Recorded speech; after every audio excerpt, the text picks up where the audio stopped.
The reason you can't speak clearly is not because your English is bad, it's because your mind is busy, overloaded, and slow. Most English learners think their biggest problem is vocabulary, or grammar, or accent. But the truth is much deeper and far more emotional.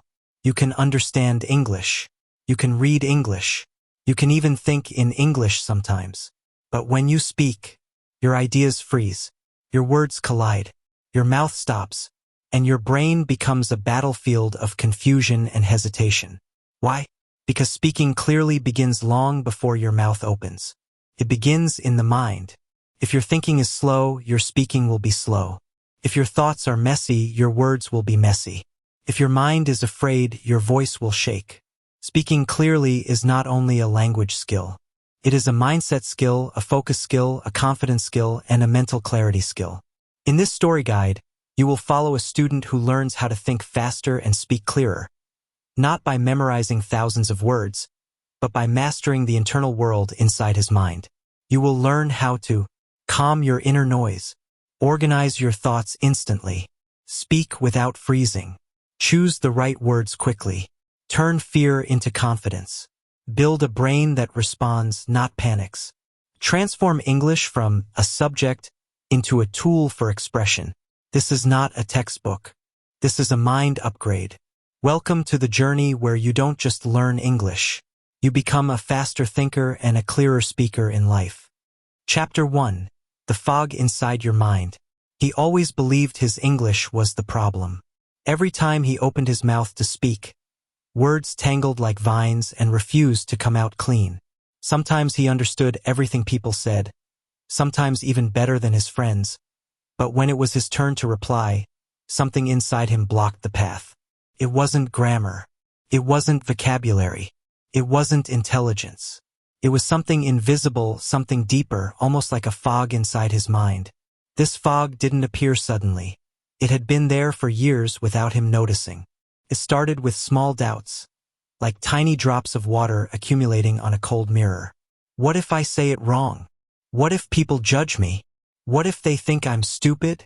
These thoughts lived quietly inside him, slowly filling his mental space until thinking became slow and speaking became heavy. And for a long time, he believed the lie that this fog meant he was simply not good at English. But one evening, everything changed. His English mentor, an elder with sharp eyes and a calm voice, asked him a question that stopped his entire world. Why do you think fast in your own language but slow in English? The young man shrugged, unsure. The mentor smiled and said, because your mind is not slow. It is blocked. This was the first time someone told him that speaking problems were not mouth problems. They were mind problems. The mentor explained that when he listens to English, his brain works in understanding mode. But when he speaks, his brain shifts into protection mode. Protection mode means fear, hesitation, overthinking, replaying mistakes, predicting failure. Protection mode, the mentor said, creates fog, and fog slows everything. The idea felt shocking but strangely comforting. For the first time, he realized the enemy wasn't English. It was the mental fog built from years of fear and perfectionism. The mentor continued, clear thinking equals clear speaking. Confused thinking equals confused speaking. If you want to speak clearer, you must learn to think faster. And if you want to think faster, you must learn to calm the noise inside you. This became the beginning of a powerful transformation. The mentor did not start with speaking drills or grammar practice. Instead, he started by teaching the young man how to observe his own mind. Each time the young man tried to speak, he noticed that his first thought was never the English sentence. His first thought was fear. What if I make a mistake?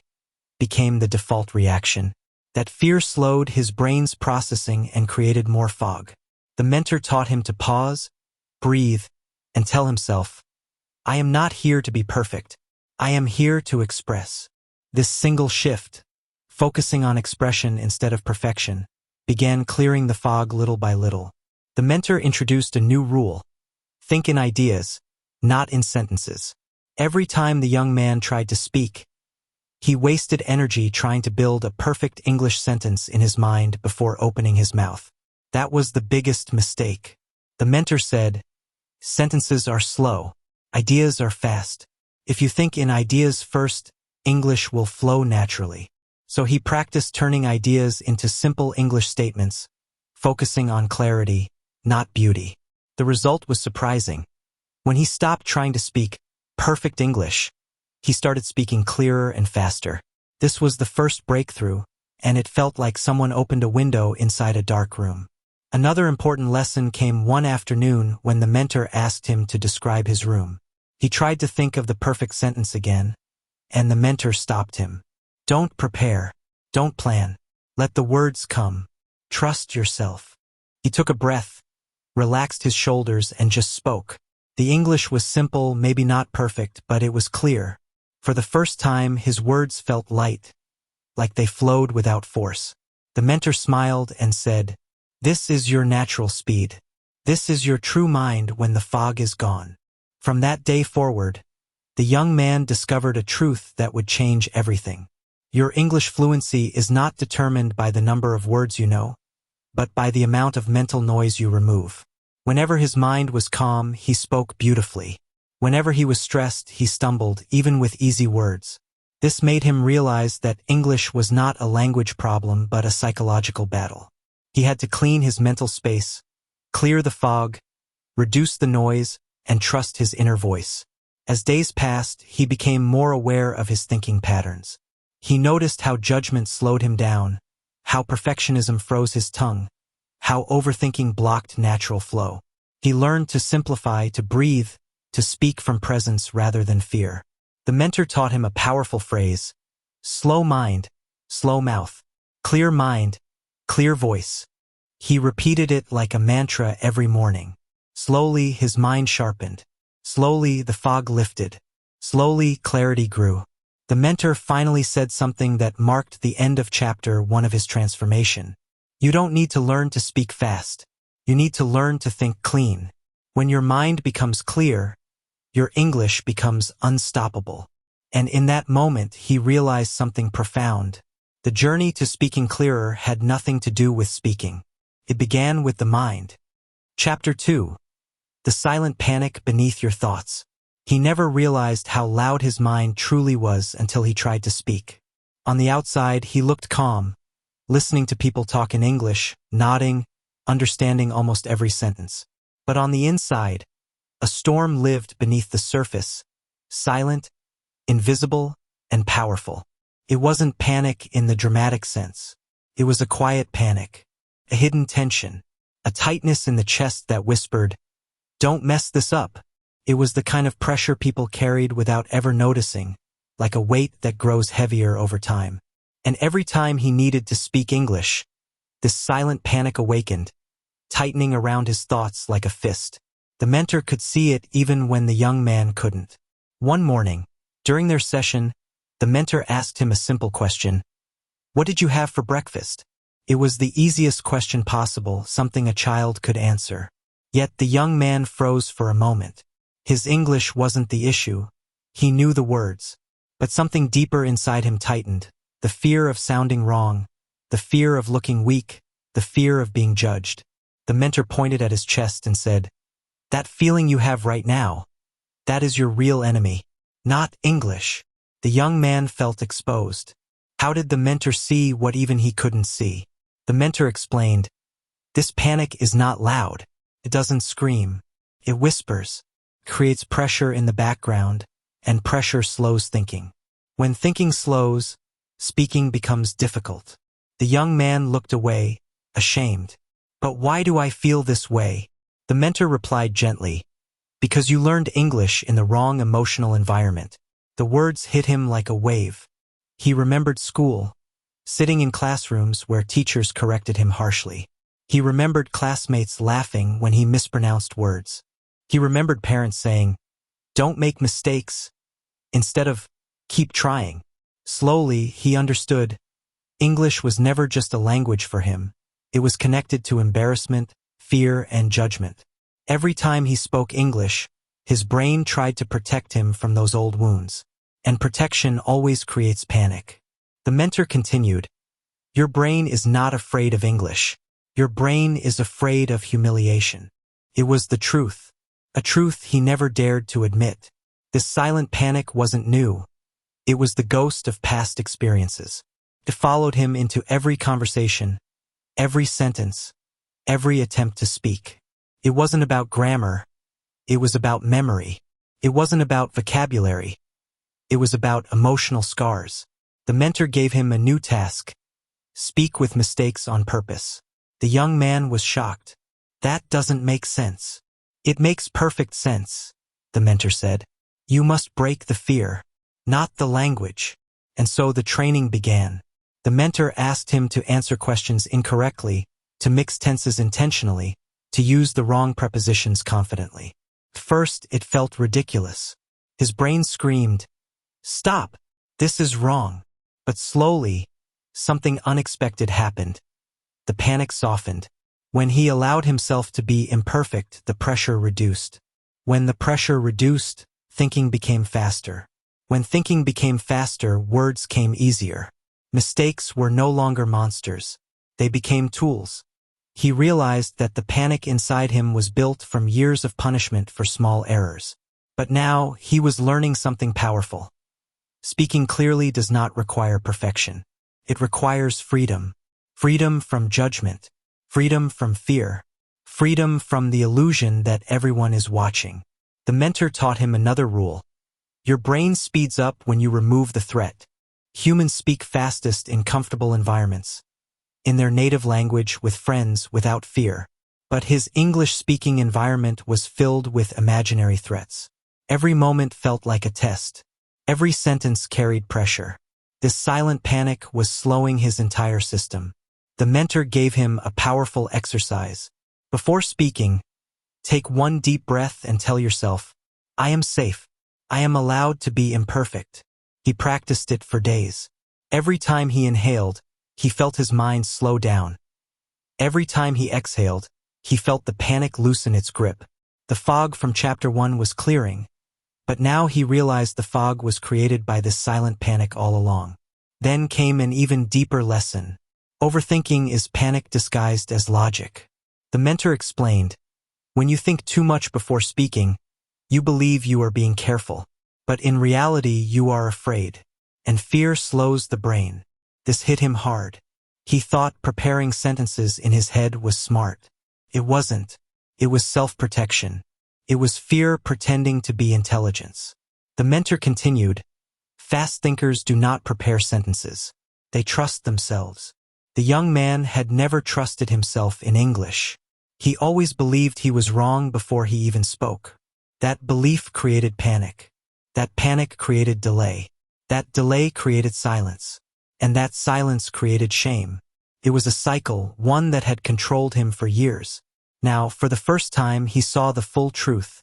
He wasn't bad at English. He was trapped in fear. And fear always makes the mind slow.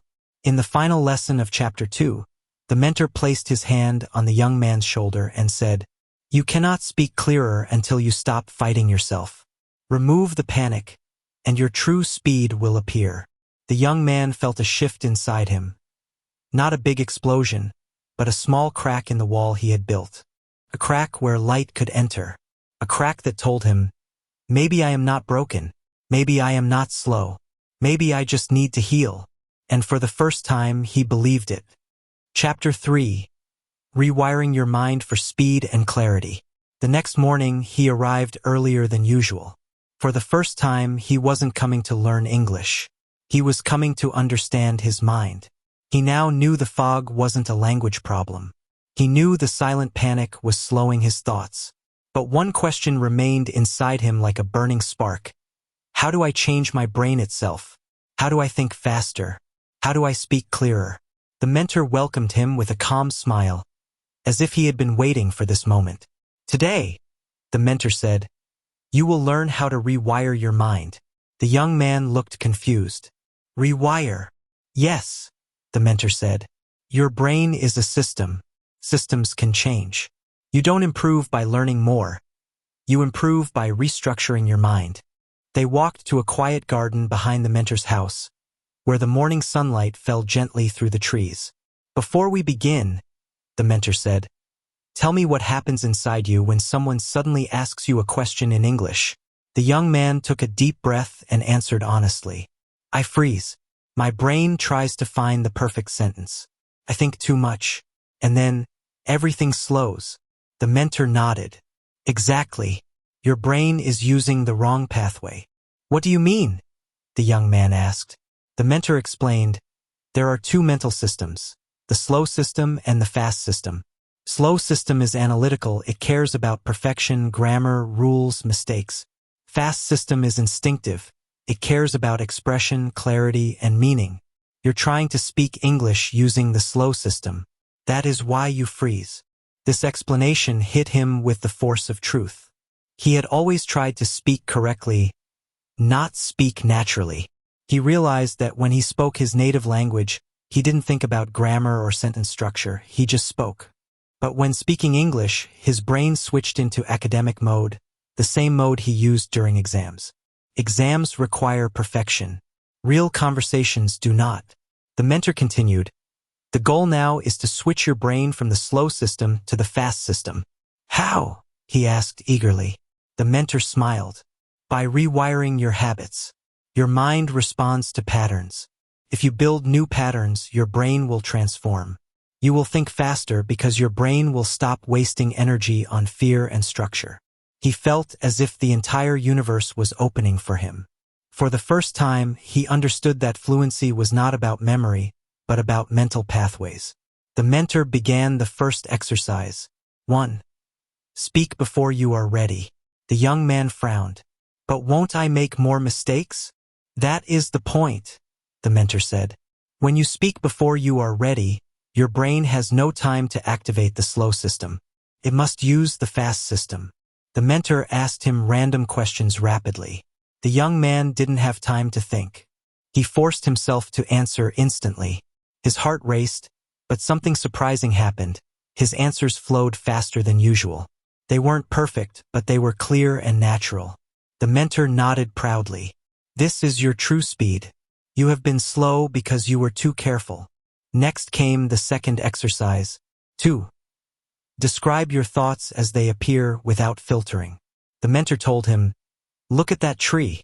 Tell me everything that comes to your mind. Don't organize, don't structure, just express. The young man tried, felt awkward at first. His brain wanted to plan sentences. But the mentor reminded him, let the words come. Flow with your thoughts. Don't control. Slowly, the words began to come easier. He felt something shift inside. A loosening, a lightness. He was speaking directly from thought, not from fear. The mentor smiled again. This is how children learn. They don't plan. They flow. Then came the third and most powerful exercise. 3. Train your mind to think in images, not words. The mentor said, fast thinkers don't think in sentences. They think in images, emotions, ideas. Words come after. If you force your brain to think in English words first, you slow yourself. If you think in images and convert them instantly to language, you become fast.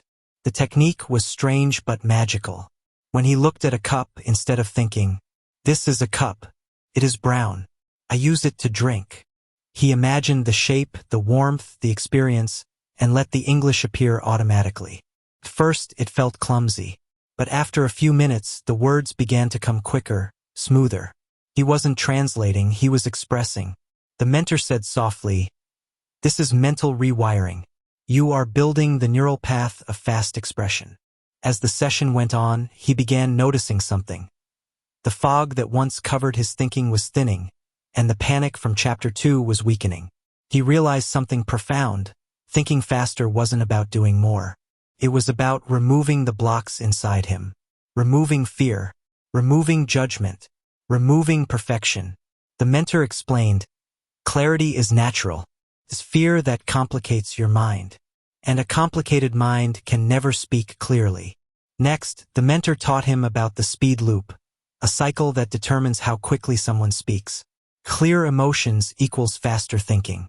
Faster thinking equals stronger confidence. Stronger confidence equals clearer speaking. Clear speaking equals even clearer thinking. It was a loop of growth. But the opposite loop also existed. Fear equals slower thinking. Slow thinking equals hesitation. Hesitation equals confusion. Confusion equals even more fear. This was the loop he had been stuck in since childhood. To solidify the rewiring, the mentor gave him one final task for the day, an exercise that would feel uncomfortable but powerful. Talk to yourself out loud in English for 3 minutes without stopping. No pauses, no planning, no thinking, just flow. At first, he stumbled. But then the flow began. Ideas came. Words followed. His mind warmed up like an engine starting on a cold morning. By the end of the 3 minutes, he felt mentally lighter and faster than he had in years. The mentor observed him with pride. Now you understand. Your mind is changing. You are rewiring yourself into a fast thinker. As the sun set, the young man walked home with a new clarity. He wasn't learning English. He was rebuilding his brain. And for the first time in his life, he felt truly hopeful. Chapter 4: Breaking the Chains of Self-Doubt. There is a moment every English learner feels but few ever talk about. A moment when your heart wants to speak, but your mind whispers, "Don't say it. You will sound stupid." This whisper is called self-doubt. And if you don't control it, it will control you. It will decide how much you speak. It will decide how confident you feel. It will decide how far you grow. Today, in Chapter 4, you will learn how to break these invisible chains. The chains that have held your voice back for years.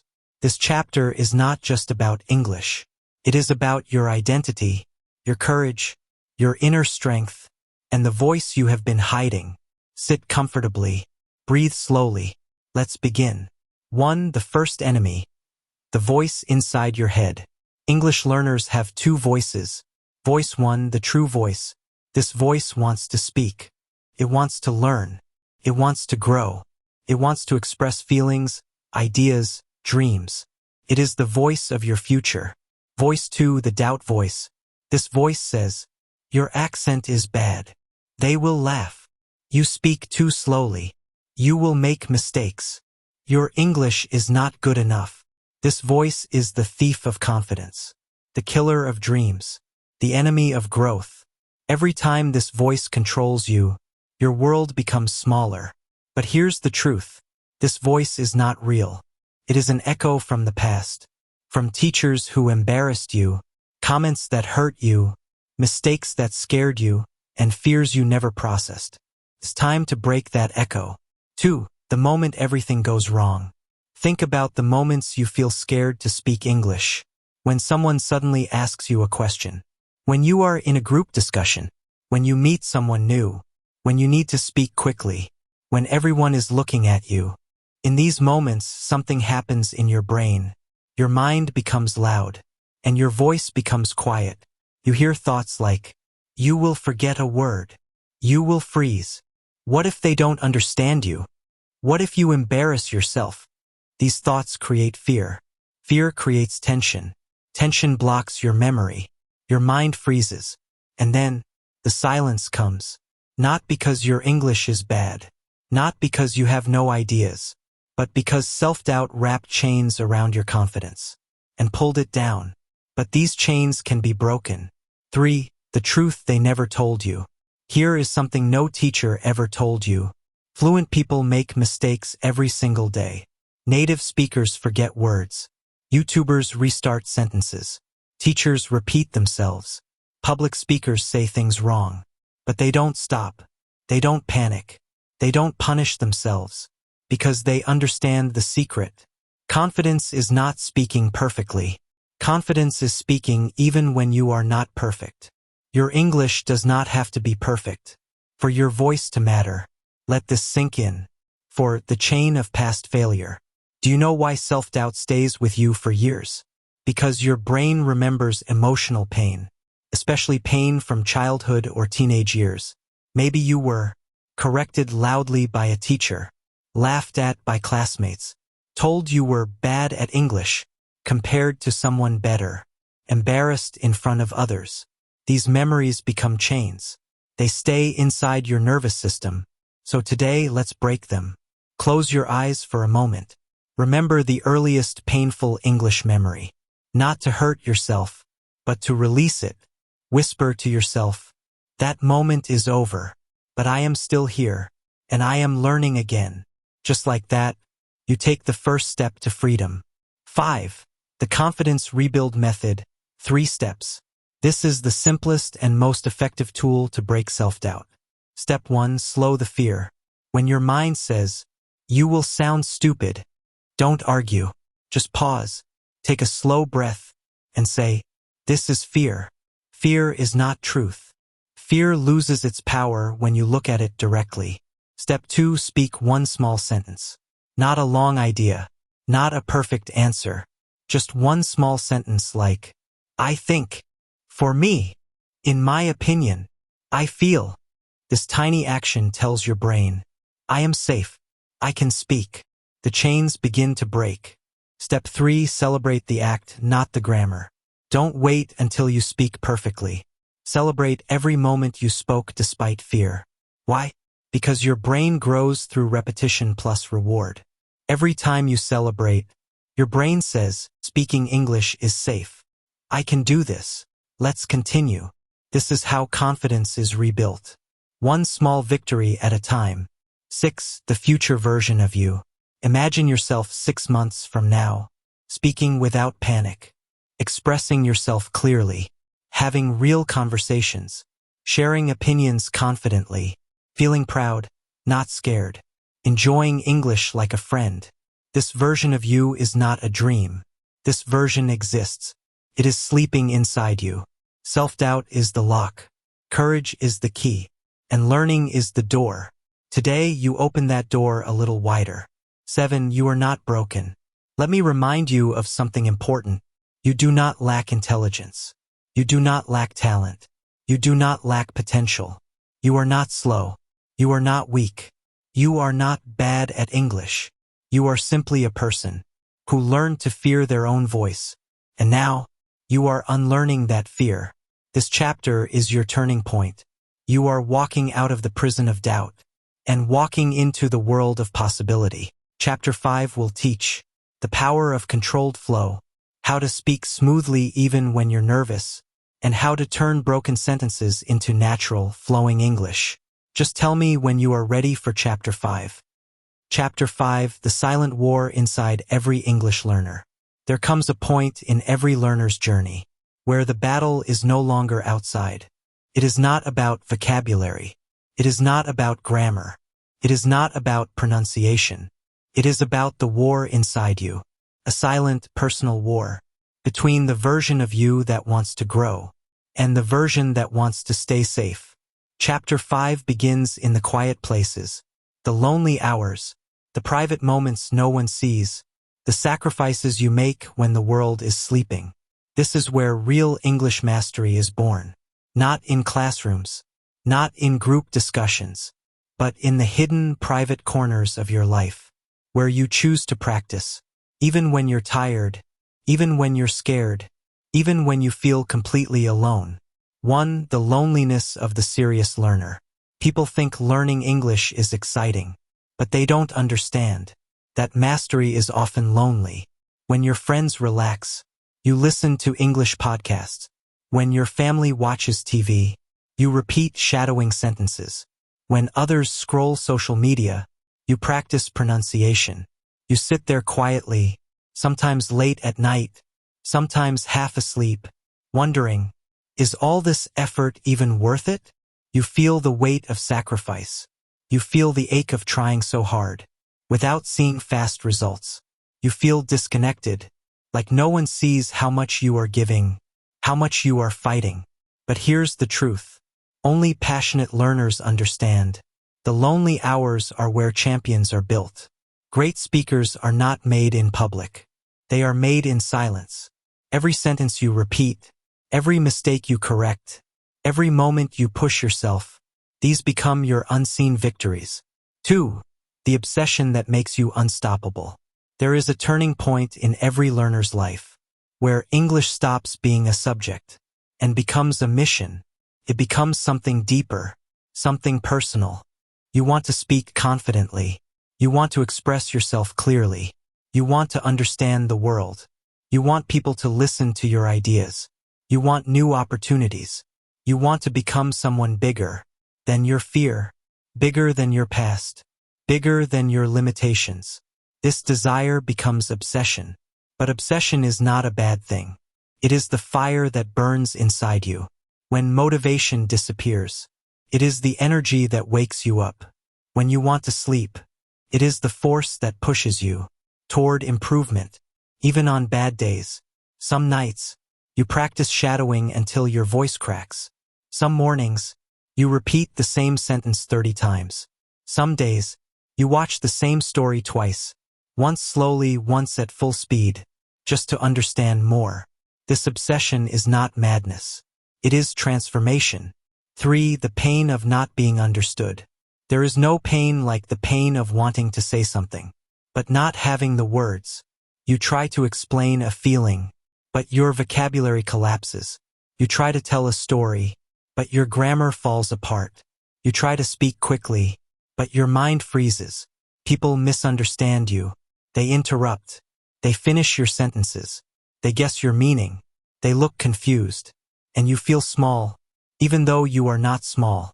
You feel weak, even though you are not weak. You feel stupid, even though you are not stupid. This pain becomes a wound in your chest, a wound you carry into every conversation. But this wound is not a curse. It is motivation. It is energy. It is the reason you keep going. Because deep down, you know one thing with absolute certainty. You were not born to stay silent. For the breakthrough that no one sees. People think breakthroughs happen in one big moment. But that is a lie. Breakthroughs happen slowly, quietly, in small pieces. They happen when you understand a sentence you once couldn't. You respond faster than before. You catch yourself thinking in English. You use a new phrase without effort. You speak without preparing first. You correct your mistake instantly. No one celebrates these moments. No one claps. No one says, "Wow, you are improving." But you feel it, deep inside. A shift, a movement, a tiny explosion of confidence. These small breakthroughs are the seeds of fluency. And every sacrifice you made, every lonely hour, every pain you carried, they are all adding up to your transformation. 5. The English warrior inside you. You might not see it yet, but you are becoming a very powerful person. Most people quit when things become difficult. Most people avoid fear. Most people run from discomfort. But you are walking toward your fear. You are embracing discomfort. You are fighting the silent war that so many people avoid. This makes you different. This makes you strong. This makes you rare. You are not just learning a language. You are rebuilding your identity. You are discovering your inner warrior. You are proving to yourself that you can grow beyond your limits. You are becoming someone future you will be proud of. 6. What this chapter truly means. Chapter 5 is the chapter of sacrifice, the chapter of obsession, the chapter of loneliness, the chapter of private battles, the chapter of hidden pain, the chapter of quiet victories, and most importantly, the chapter where you finally accept that mastery requires more than skill. It requires heart. It requires patience. It requires discipline. It requires courage. It requires faith in yourself. Even when no one else believes in you. This is the part of your journey that will change you forever. Because from this moment onward, you are no longer just studying English. You are becoming the version of you who speaks without fear. Chapter 6. The Rise of Controlled Flow. There is a moment in every learner's journey that feels almost magical. A moment when English stops being something you fight and starts becoming something you guide.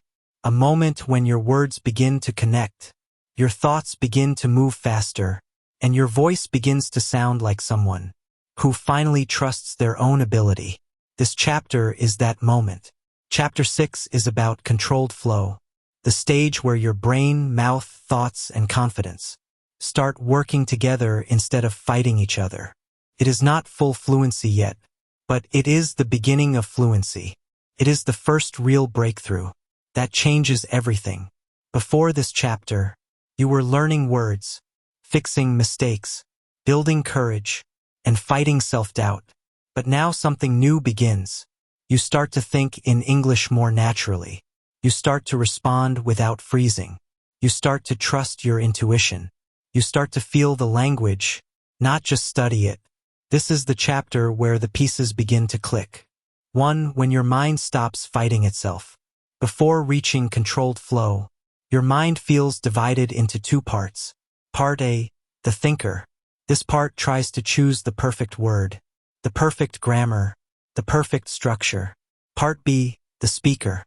This part wants to communicate quickly, naturally, confidently, without stopping every second. In the early stages, these two parts fight each other. You want to speak fast, but your mind holds you back. You want to share an idea, but you get stuck searching for a word. You want to express yourself, but fear makes your mouth heavy. Controlled flow begins when this internal conflict slowly ends. Instead of fighting, your mind begins to cooperate. It does not demand perfection. It does not interrupt. It does not scream at you for every mistake. Simply says, let the words move. I'll support you. This shift is small, but powerful enough to change your learning forever. 2. The first sign of breakthrough, faster thought speed. Something interesting happens. When you reach this chapter, your brain begins to process English faster than before. Not because you memorized more words, but because your fear no longer slows you down. Fear creates mental noise. Noise causes hesitation. Hesitation slows your thought speed. But once fear becomes quiet, even a little, your mental speed increases. Suddenly, you understand sentences quicker. You catch the main idea immediately. You respond faster in conversations. Your ears become sharper. Your memory becomes smoother. Your brain becomes lighter. You don't force sentences anymore. Sentences begin to flow through you. This is controlled flow in action. 3. The art of speaking without overthinking. Overthinking is the enemy of fluency. But once controlled flow begins, you learn something beautiful. You don't need to know the perfect sentence before you speak it. You only need to know the first few words. The rest will follow. Instead of thinking, what is the perfect answer? Which grammar tense should I use? Will I embarrass myself? You start thinking, let me start speaking. Let the sentence build itself. I can fix mistakes as I go. This is exactly how fluent people speak. They don't prepare. They don't rehearse. They don't freeze. They simply begin. Controlled flow allows you to do the same. For the confidence loop that feeds your progress. Controlled flow creates a powerful loop. You speak slightly better, you gain confidence. You gain confidence, your mind becomes calmer. Your mind becomes calmer, your speech becomes smoother. Your speech becomes smoother, you speak even better. This loop becomes a self-feeding engine that accelerates your progress. In the earlier chapters, your confidence came from courage. But now, your confidence comes from experience. This is the turning point. You are no longer pretending to be confident. You are finally becoming confident. Because your mind has evidence. You can actually do this. 5. The emotional release of real progress. Every English learner experiences the same emotion. During this chapter, relief. Deep, powerful relief. The kind of relief that makes you sit silently after a conversation and think, I did it. I actually spoke clearly. I didn't freeze. I didn't panic. I didn't fail. Sometimes this relief is so strong. You feel emotional. Your chest feels lighter. Your mind feels open. You want to keep talking. You want to keep learning. For the first time, you see visible proof that fluency is not a distant dream. It is happening right now. Inside you, this feeling becomes fuel. This fuel becomes consistency. This consistency becomes mastery. 6. The shift from survival to expression. Before controlled flow, you speak to survive. You speak to answer questions. You speak to avoid mistakes. You speak to get through a conversation. But during controlled flow, something extraordinary changes. You speak to express, not to survive. You begin sharing opinions, not just basic answers. You tell stories, instead of short sentences. You explain how you feel, not just what you ate. You ask questions. You contribute ideas. You join conversations. You lead discussions. English becomes a tool of expression, creativity, connection, not fear. Your voice becomes bigger than your anxiety. 7. The birth of your English identity. At this chapter, you are no longer the same learner you used to be. You begin to build something. Most learners never reach your English identity. This is the version of you who speaks confidently, thinks clearly, expresses opinions, shares emotions, uses English as a second skin, feels powerful, not scared, feels capable, not broken, feels unstoppable, not hesitant. You don't act like someone trying to learn English. You begin to act like someone who lives in English. This identity unlocks the highest level of growth. 8. Controlled flow is not the final stage, but it is the most important one. Controlled flow does not mean perfection. You will still forget words, pause, hesitate, correct yourself, speak imperfectly. But the difference is this: these mistakes no longer scare you. They no longer define you. They no longer stop you. This freedom allows your true fluency to rise naturally, gradually, powerfully. Controlled flow is the moment your English stops being a burden and starts becoming a part of you. Chapter 7. The Mind Speed Expansion. There comes a moment in every learner's journey when something silent, powerful, and almost unbelievable begins to shift inside the mind. A moment when English stops feeling like a foreign visitor and starts becoming a natural part of your thinking. Chapter 7 is the chapter of expansion. The expansion of your mind, your speed, your clarity, your intuition, your inner voice. If Chapter 6 was the beginning of controlled flow, then Chapter 7 is the moment when your brain starts running faster than your fear, faster than your hesitation, faster than your self-doubt. It feels like your thoughts begin to stretch, widen, and open in directions you never knew existed. In the past, you would pause before speaking because you needed time to translate. You needed time to prepare the perfect sentence, the perfect structure, the perfect answer. But now, something new begins to happen. The pauses become shorter. The mental weight becomes lighter. The distance between thought and expression becomes smaller. You begin to think in English, not perfectly, not every time, but naturally, without forcing it. And this is the moment learners rarely notice because it doesn't arrive loudly. It arrives quietly, like dawn after a long night. You might be walking, washing dishes, or scrolling your phone when your brain suddenly forms a sentence in English, without your permission, without your effort. The first time it happens, it feels almost confusing. The second time, surprising. The third time, you begin to understand. Something inside you is changing. Something powerful. Something irreversible. This chapter is about the speed your mind is developing. Speed in understanding, speed in recalling, speed in forming ideas, speed in connecting words to emotions. You begin to understand English speakers not because you learned more vocabulary, but because your mind has become more flexible. You begin to respond faster not because you memorized phrases, but because your mental pathways are expanding. The slow, heavy thinking that once controlled you begins to disappear. Your brain becomes sharper, more awake, more alive. You feel a new kind of freedom. A freedom that comes from the ability to think without translating, to speak without planning, to express without fear. But this transformation did not come easily. It was born from every difficult moment you survived. Every night you practiced alone. Every sentence you repeated. Every mistake you corrected. Every moment you pushed yourself beyond your comfort zone. These moments carved new pathways in your brain, and now those pathways are becoming highways. Your thoughts can travel farther, faster, with more clarity and more confidence. You begin to notice small changes first. When someone speaks English to you, your brain doesn't panic. It listens. When you hear a word, you know it connects instantly to meaning, not translation. When you try to explain something, the first words arrive quickly, effortlessly, like water flowing from a tap. You don't freeze as much.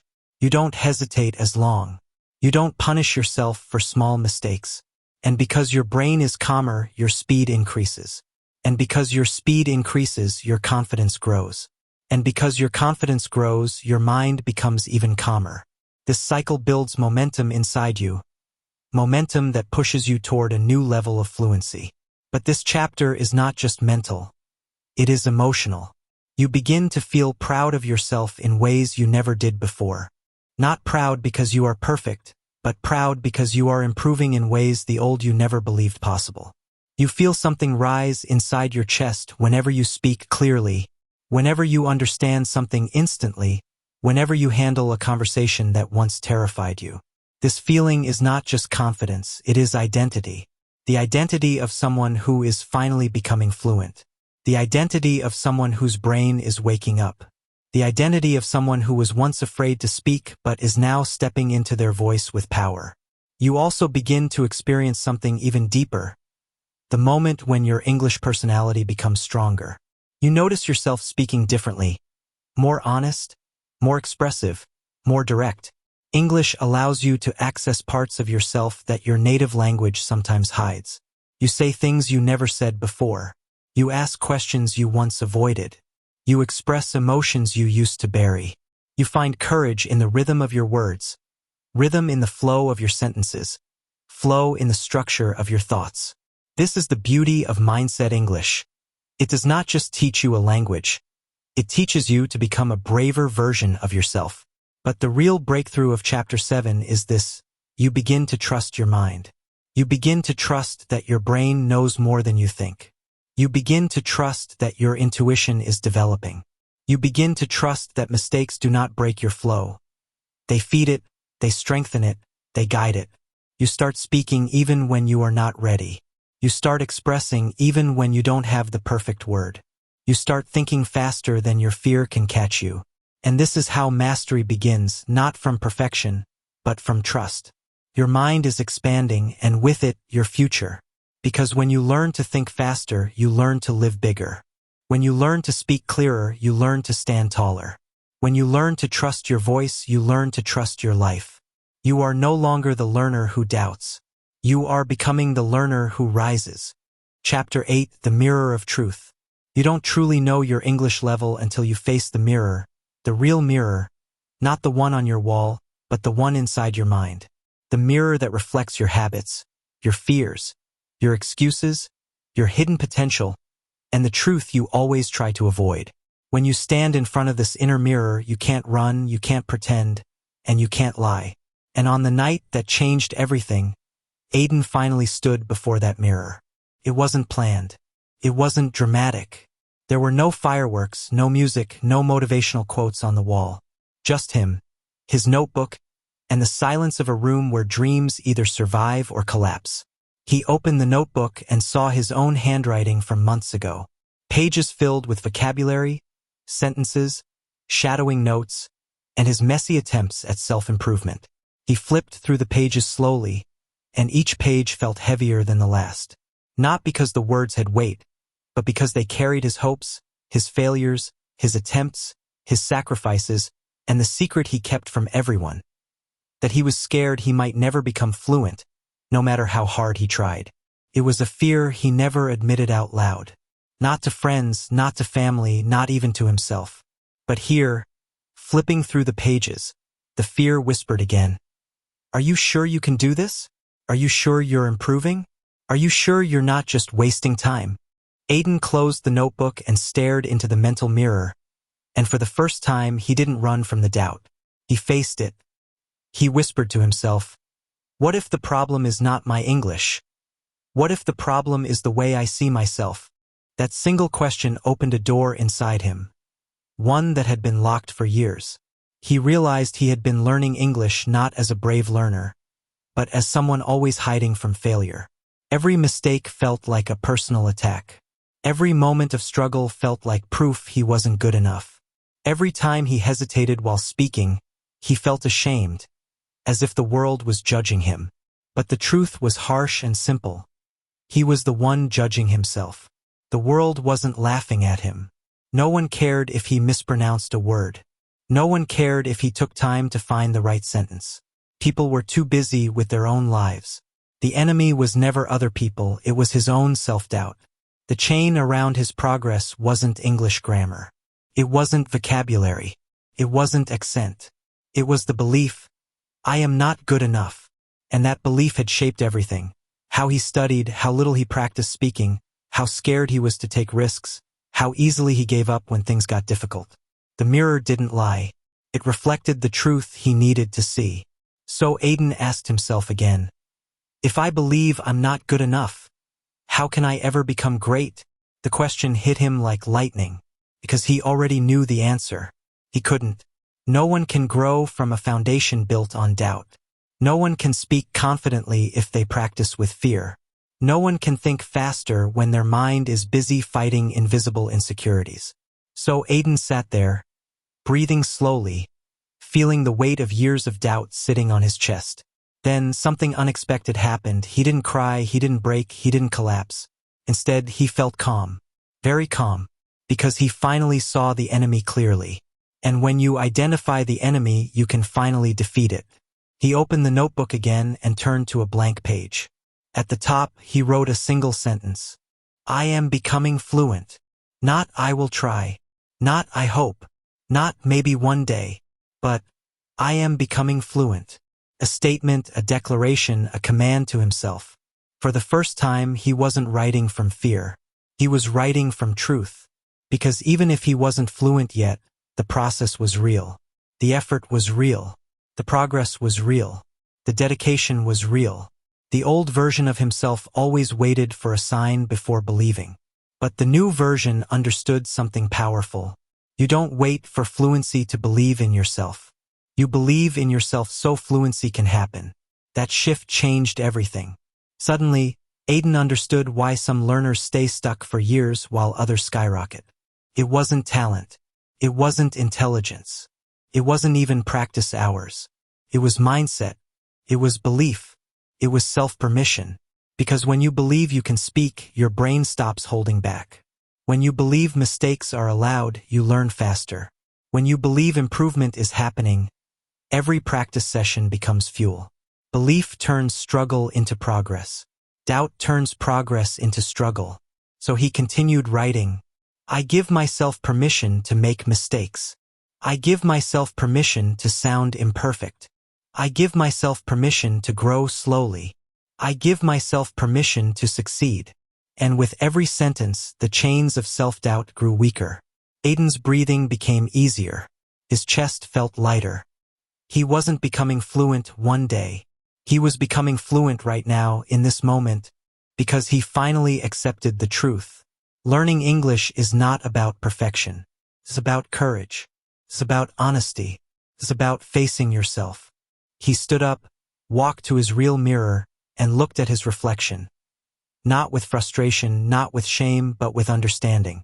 He said softly, You're doing your best, and your best is enough. And for the first time, he believed it. Then he grabbed his phone, opened the voice recorder, and said his first sentence of the night. My English is growing every single day. His voice trembled, but he didn't care. He recorded again. My English is growing every single day. Again. My English is growing every single day. Each repetition felt stronger, clearer, more real. He wasn't just practicing English. He was rebuilding his identity. He was rewriting his inner script. He was removing the limits he had placed on himself. And slowly, something inside him unlocked. His voice no longer sounded like a scared learner. It sounded like someone stepping into a new version of himself. The mirror had shown him the truth, not to break him, but to rebuild him, not to shame him, but to free him, not to expose his weakness, but to reveal his strength. Because everyone who becomes fluent eventually faces this moment. The moment they stop fighting English and start fighting the doubt inside themselves. The moment they stop learning like a victim and start learning like a warrior. The moment they stop trying to sound good and start trying to express their truth. This was Aiden's transformation. And from this night on, everything would accelerate. Because once the chains of self-doubt break, the mind becomes unstoppable. The voice becomes clearer. The thoughts become faster. The confidence becomes real. This was not just chapter 8 of his English journey. This was the chapter where he finally met the strongest version of himself. The version that had been waiting behind the mirror all along. Chapter 9. When English becomes your second nature. There comes a moment in every learner's journey when English stops feeling like a subject and starts feeling like a living part of the mind. For Aiden, that moment didn't arrive dramatically. It arrived quietly, the way dawn appears before the sun itself rises. He noticed it first during a simple walk to the bus stop. Thoughts that used to come in his native language were slowly shifting, reforming themselves in English before he had time to translate. It wasn't fast. It wasn't perfect. But it was natural, organic, effortless. For years, he had tried to force English into his brain. But now, English was unfolding inside him on its own, like a flower blooming without being told. And instead of questioning it, instead of doubting whether it was good enough, he simply allowed it to exist. That day, he felt a calmness he hadn't known before. A calmness born from alignment, from the quiet understanding that he was no longer learning English from the outside in, but from the inside out. When he sat at his desk that night, the same desk where he had struggled, cried, repeated, rewound, and failed so many times, something felt different. His mind felt spacious, open, unblocked. He played a podcast episode and instead of thinking, I must understand everything, he whispered to himself, I'm here to absorb, not to fight. The speaker's voice flowed into his ears like a tide. Rising, falling, carrying meaning even when individual words slipped past him. He shadowed slowly, not chasing perfection but chasing rhythm, emotion, intention. For the first time, he stopped interrupting himself. He stopped rewinding every mistake, stopped correcting every small mispronunciation.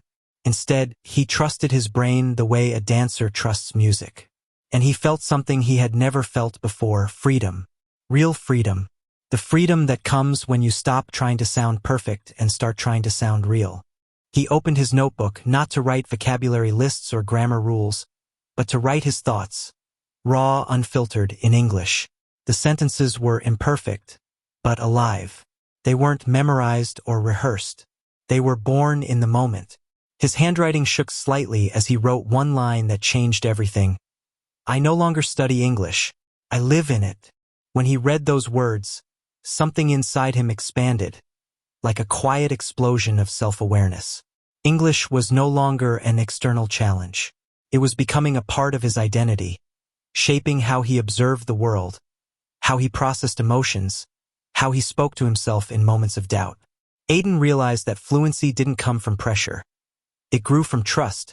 Trust in repetition, trust in immersion, trust in the mind's natural ability to reorganize itself when given space instead of fear. With a sudden burst of courage, he opened the voice recorder on his phone. No script, no plan, no idea what he would say. He just pressed record and let his thoughts spill out. The first seconds were shaky, his voice low, unsure, trembling. Then something extraordinary happened. The longer he spoke, the more his voice stabilized.